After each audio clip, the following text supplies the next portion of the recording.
I would have been live streaming earlier in the week, but I had an audio update on one of my pieces of software, and it took me a while to figure out what was going on after the update because my audio broke, and it was really kind of annoying because I couldn't figure it out. And that is the worst part about live streaming or being a content creator is audio management.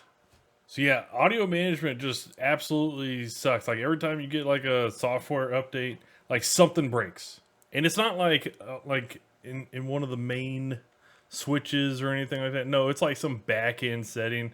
Like before, so my wavelength here got an update, and I used to be on this audio input. I used to have it set to game, and I'd have my my game capture go to the game spot, but for whatever reason on this update, like I couldn't link in the game, so I had to change it over to this spot, which is fine. I mean, after I figured it out, it's fine. I was able to figure it out. But the other part that sucked was I couldn't get my audio to go through there, and that was the first part I had to figure out was why wasn't my audio going through there. So you gotta like go into settings and you got to look through all your different settings here, figure out where your sound control panel, your device manager, all this kind of stuff. Like you got to look through all of this thing. I actually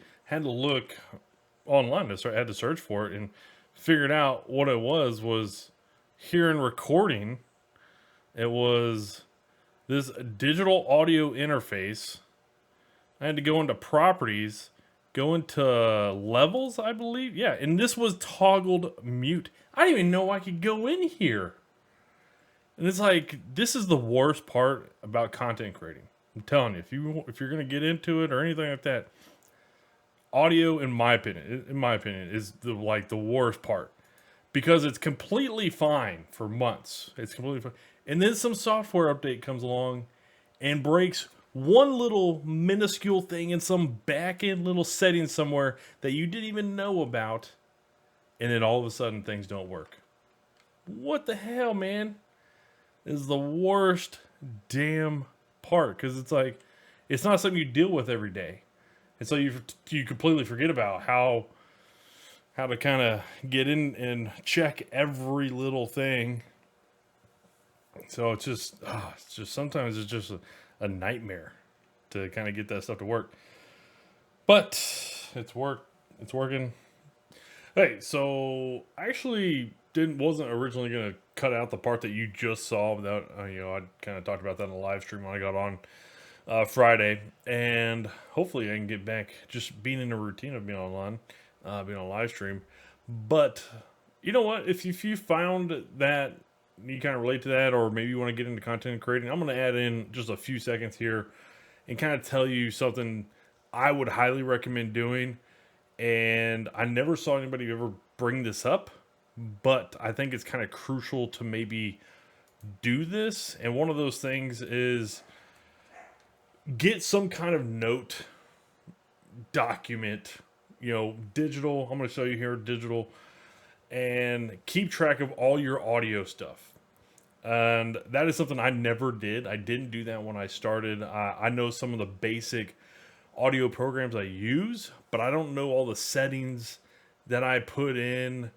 And then there's some other like attachment, like bolt-on type add-ons and stuff like that go onto different software that kind of help regulate your voice so that your plosives aren't as loud and different things like that. But what I would definitely highly recommend is getting some file, and you can just call it sound management, whatever. But that way you kind of just know what your softwares are, right? So list out your software, and whenever you come up with a new one, you just add it to it. But under each piece of software, add in like, what you do to use that piece of software, right? So manage plosives, plosives. And really, and if you don't know what plosives are, this is like, there's a p, psh, you know. Anyways, I got tutored on that, by the way.